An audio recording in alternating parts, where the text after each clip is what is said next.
Hi guys, I'm Marcia. Welcome to my channel. Tonight I'm getting ready to bread some pork chops and make some mashed potatoes. I'm going to put on a pot of chicken stock, and I have something that I got from Amazon to help make my video quality a little bit better, I'm hoping. And I want to give you guys a look at what I got. So here's the box. It's a selfie ring light.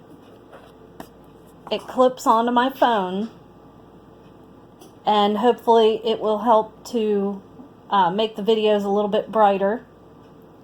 Even with all of our kitchen lights on, sometimes the lighting I think could be a little bit better. So I figured we'd give this light a try and see if it helps. I have the light clipped onto my phone and it's on its brightest setting. I think it makes a little bit of a difference. At least I hope it does. So I'm going to get started on the peeling the potatoes for the mashed potatoes and getting ready to make the pork chops. Alright, I've got myself all set up here. I'm gonna just peel the potatoes into a shopping bag. We don't save the peels and compost them or anything like that. The potato peels just go in the garbage. We do utilize the scraps of everything, pretty much everything else. All of the scraps from my onions, carrots, and celery go into the freezer, especially this time of the year, for making stock. And I'm going to be showing you guys a bag of vegetable scraps that I had been saving in the freezer for making stock. And I have some bones and broth from that chicken that I roast, that I put in the oven. It's in one of my videos. I showed the chicken when I put it in the oven.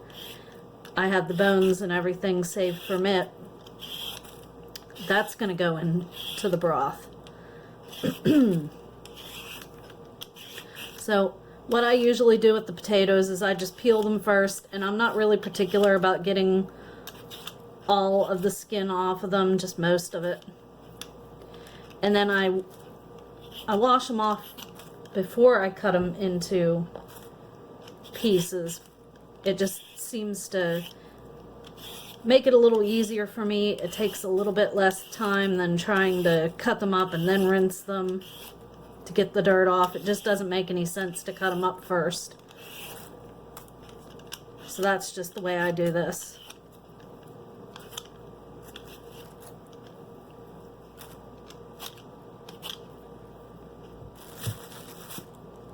So I've rinsed my potatoes, and I've got my stainless steel saucepan here that I'm going to boil them in.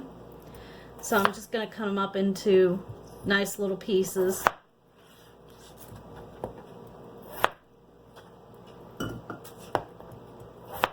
And I'm going to get them on the stove before I start on the pork chops. I do have the oven preheating because I'm going to do the pork chops. I'm going to brown them on top of the stove, but I'm going to put them in the oven for a few minutes to finish.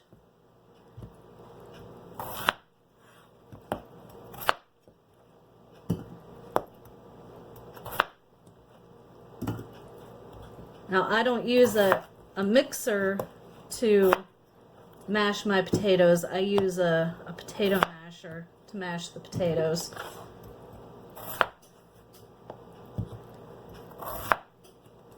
We've never had a handheld mixer that's lasted for very long, so it just makes more sense to use a potato masher because potato masher isn't going to die on you. Okay, so I've got these all cut up. I'm going to put some water on them, cover them with water, and put them on the stove.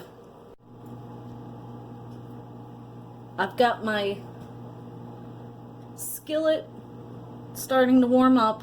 I've put 1 spoonful of tallow in here. I'm going to put a little bit more tallow in it. I'm going to brown the chops in the tallow that I've rendered down instead of using vegetable oil.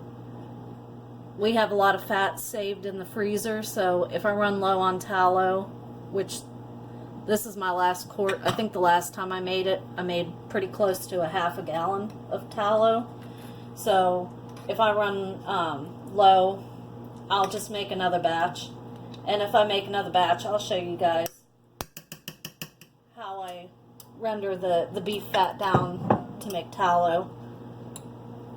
I'm hoping that this is going to be enough fat. Just let it start to melt. And I've got these, the store called them pork cutlet. They're like a cube steak. Hugh and Nathan really liked them the last time I made them, so I decided I was going to go ahead and make them again. I'm just going to coat them with flour that's seasoned. I put a good amount of cayenne pepper, paprika, some garlic powder, salt and pepper in this. And it's just all-purpose flour, nothing special. So I'm gonna just let this pan warm up a little bit.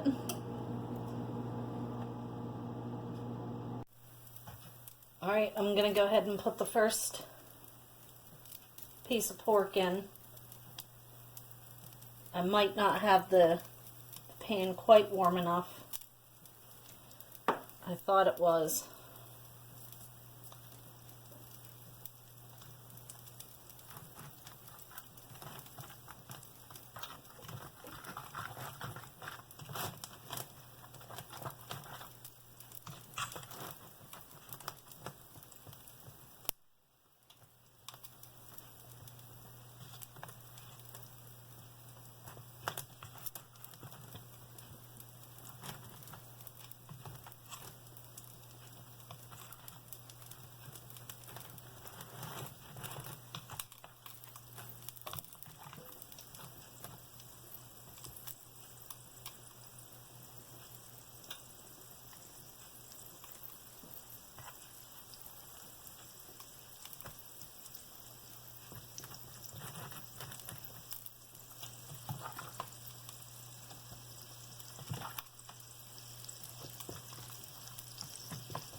Now I have a sheet tray with foil on it in the oven, and the oven is preheated.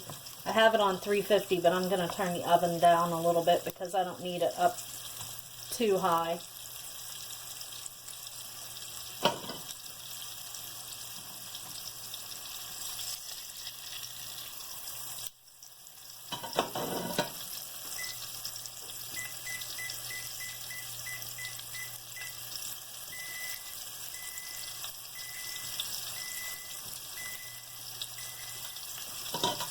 I'm going to go ahead and put a second piece of pork in.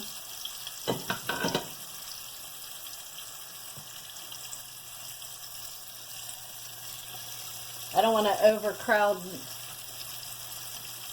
the pan.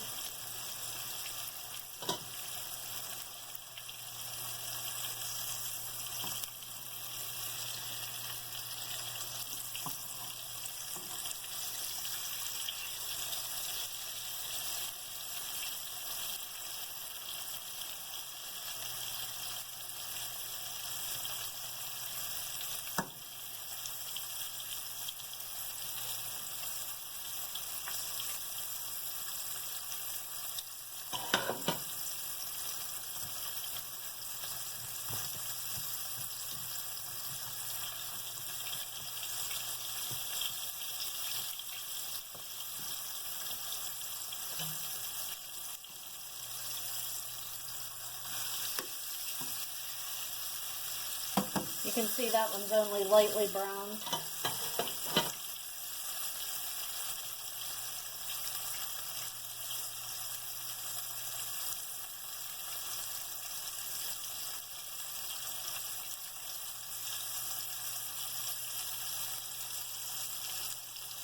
I just pulled the first one out. I'm getting ready to put another one in. The last time I made these, I only made 4, and it wasn't enough. So this time I'm making 8.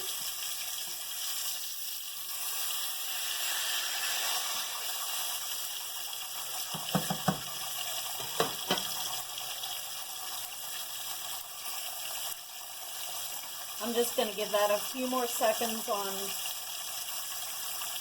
that first side, and then I'm going to put it in the oven.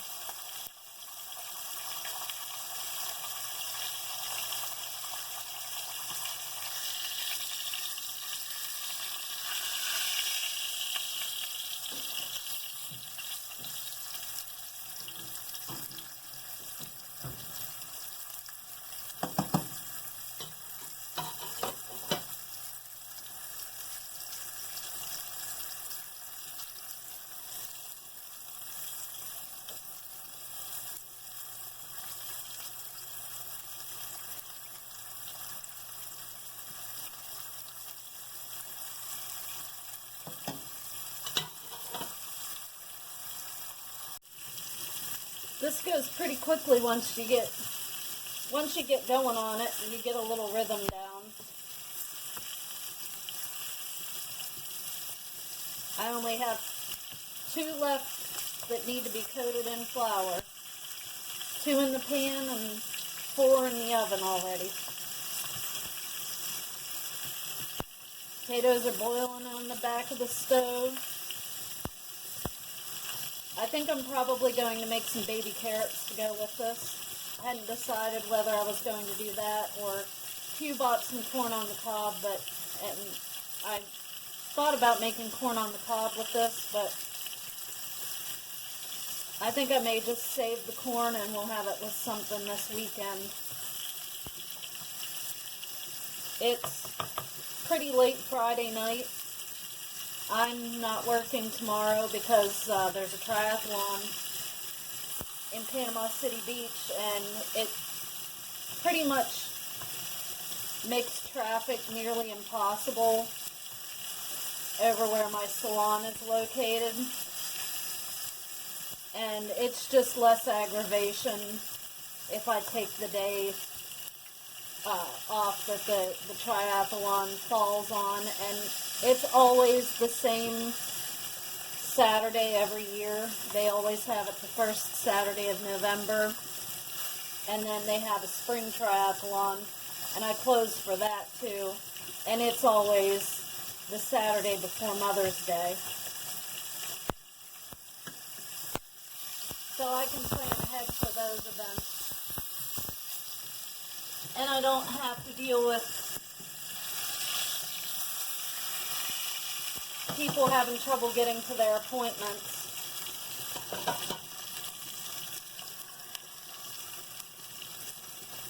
See, I just have 1 left now. That other one will be ready to come out of the pan here in just a minute. It goes pretty quickly. As soon as I get these done and get them in the oven, I'll show you the pork in the oven, and then we'll get started on the chicken stock while the potatoes are cooking. I'm going to go ahead and put this last one in.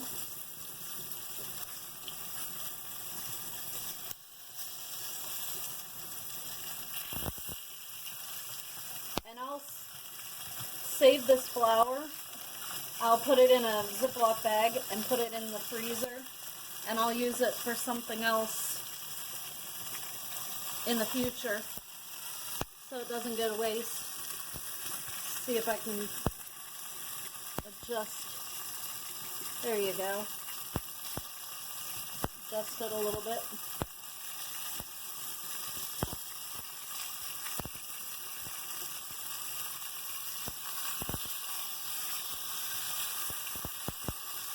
You can see that's got a pretty nice color on it. So these will be done soon. Here you can see the chops are in the oven. They smell like really good fried chicken. Okay, I've got my little stock pot on the stove where I have the skillet now. And this chicken stock that I'm going to make is going to cook for about pretty close to 24 hours. I've got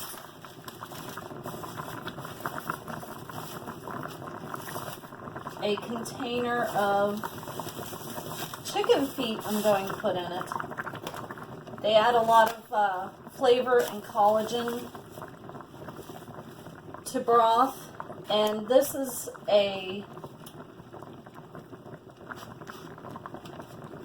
little bit over 2.5 pounds of chicken feet. I'm just going to throw them in there.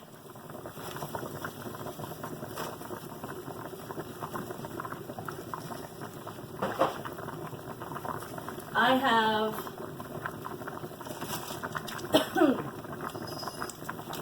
kitchen's a little smoky from doing the pork chops. I have a pork chop bone that I'm throwing in there. It's not even gonna make a difference in the flavor of the soup.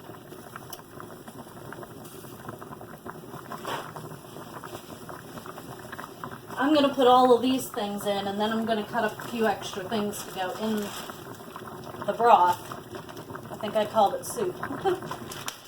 Anyway, this bag here, you can see, this is a bag of frozen vegetable scraps. There's carrot peels and celery and onion. There's probably maybe a little bit of parsley in there. But I just save the ends off of my onions and some of the peels, and it all goes in a bag. I think there's a little bit of green onion in there too. All goes in a bag, goes in the freezer, and when I get a full bag or close to it, then that's when I decide to go ahead and make some stock. This next bag is from the chicken that I had put in the oven not too long ago, and it has some carrots and onions and celery in it as well.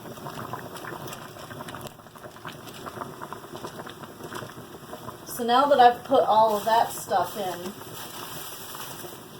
I'm going to go ahead and cut up some more vegetables and throw just a few more things in.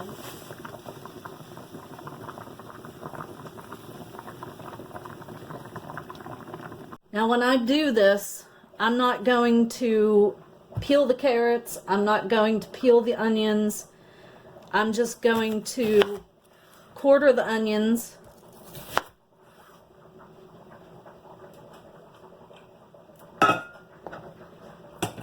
and just cut the carrots into big chunks. I've got a little bit of extra celery I'm going to put in, so I'm just going to put a couple of onions in. About 4 carrots. All of the celery that I had in the refrigerator is going to go in. I'm going to put some whole cloves of garlic in it. All of this stuff is going to get strained out.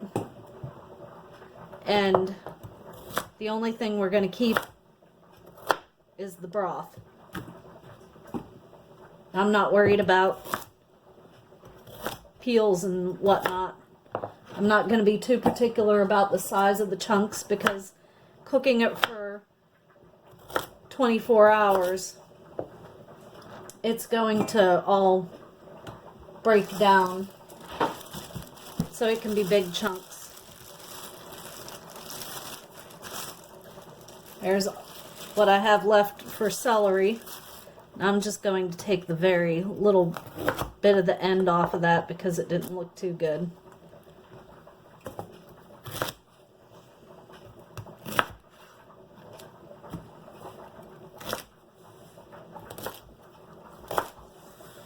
This time of year we use a lot of celery, a lot of carrots, and a lot of onions. We make a lot of soups and stock, and we roast a lot of meat. When we do that, we go through a lot of these staples. I'm going to put quite a few cloves of garlic in, and I'm not going to worry about peeling them or anything. I'm just going to throw them in whole. I just want to make sure that I don't put any in that are rotten, or like this one's pretty wilty. I don't think I'll throw it in. It looks like it might have a little bit of mold on it, and we don't want that in our stock. It doesn't hurt if they're growing. If they have green on them, you can throw them in your stock. And I actually think that I'm going to put some more in besides these, because I just don't feel like it's quite enough garlic. I do like to use a lot of garlic.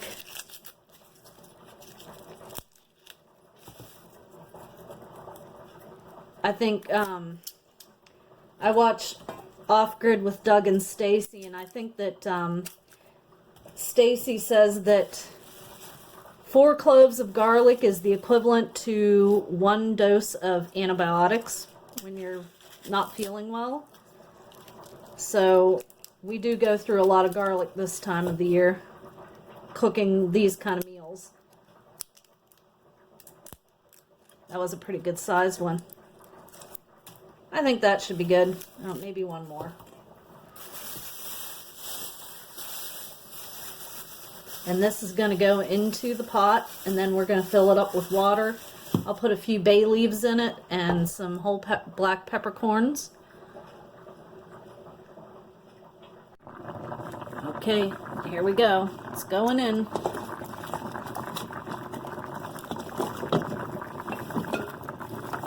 All of this is going to cook down. It won't take long. And some of the stuff that's frozen, once it gets thawed, it won't look like quite as much. I'm just going to use my stainless steel bowl and top it off with water.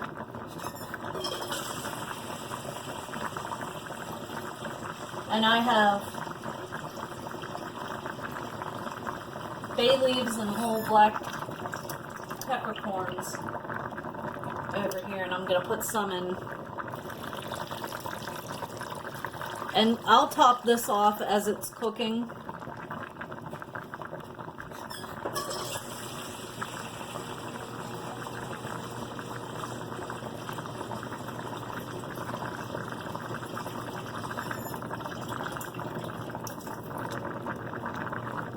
My potatoes are getting cooked to death. I think I need to give them the fork test.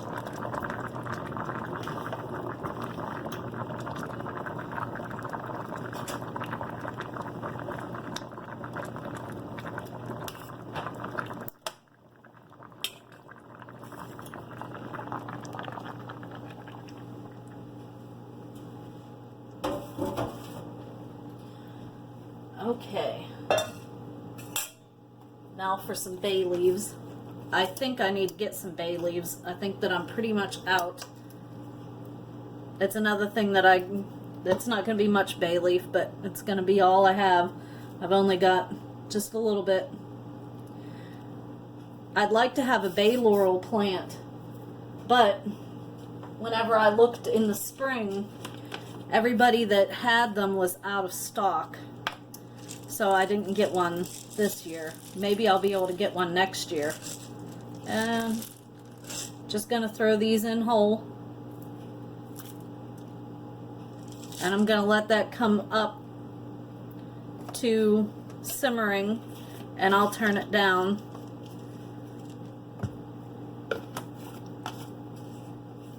And I'll let you guys see that whenever it gets a little bit more cooked. Here's my mashed potatoes. I put a stick of butter in them, and I'm just going to smash the potatoes with my handy potato masher. For years we didn't have a potato masher. When we didn't have a hand mixer, we used just a spoon or a fork, whatever we had on hand, to smash our potatoes. And I wanted one of these for a long time because I just thought it would make the job so much easier. finally I decided I was going to go ahead and spend a few dollars and buy one. It's not a real high-end one. It's like one of the cheapest ones that I could find. I think I may have gotten it at Piggly Wiggly or something like that. And only spent a couple dollars on it.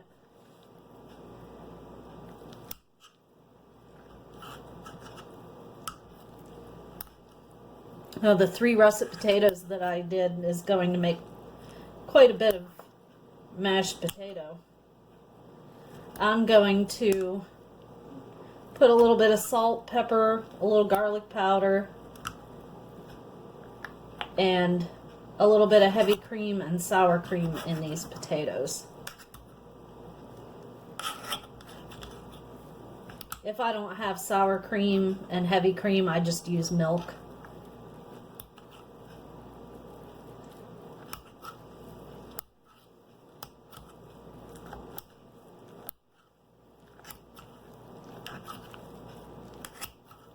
I think I've got all of the big chunks.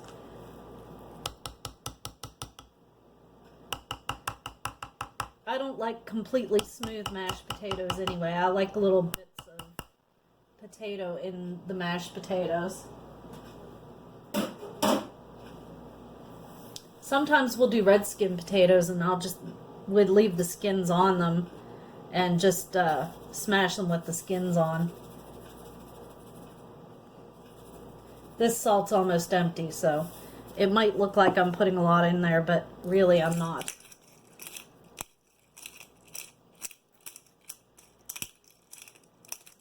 I think I need to fill the pepper grinder. It's not giving me much pepper.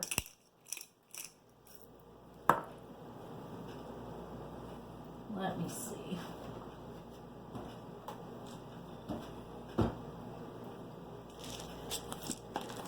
Sometimes we'll use a coffee grinder to grind black pepper and keep it in a little jar.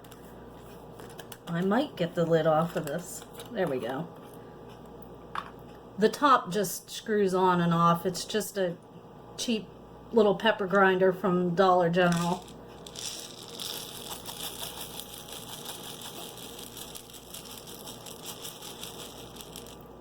You can reuse them quite a few times before the lid cracks. But these plastic lids, screw-on lids, they don't last forever. Okay, that should be better. I'll get more pepper that way. I usually put a pretty decent amount of black pepper in the mashed potatoes. Not too much, but pretty good amount.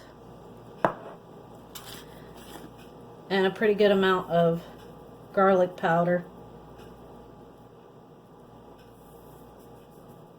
Roasted garlic would be much better, but we don't have any garlic roasted right now.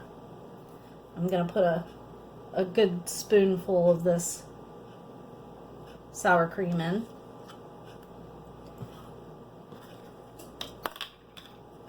And it's full fat sour cream. I don't like low-fat dairy. Really, I prefer my goat's milk, but Nathan isn't fond of the flavor of goat's milk, so I still have to buy cow products. Lily and Sylvester aren't going to be having babies because Sylvester is sterile.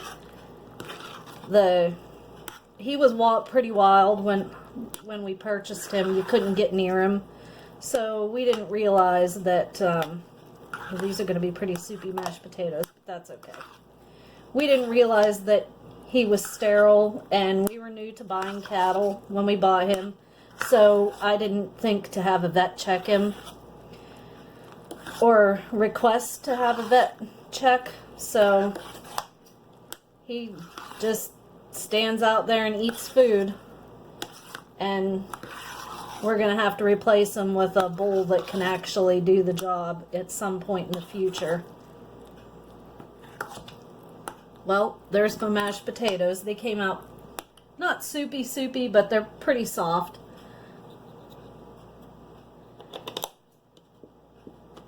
And I'm gonna make some baby carrots. Here's the baby carrots that I cooked.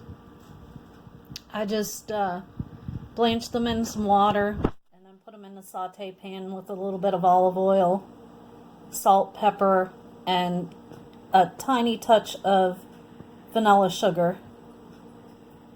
Hopefully they turned out good. Here's a look at the stock. It's cooking pretty good. Figured I'd give you guys a little look at it. All of the chicken and stuff has thawed. And I actually had to take a little bit of liquid out of it because it had started to boil and it was just about ready to boil over. So I took a little bit of liquid out of it, and I'll put that liquid back in when it reduces a little bit. It's looking pretty good. I hope you guys liked the video. If you did, give it a thumbs up, hit the subscribe button, and ring the notification bell. Good night.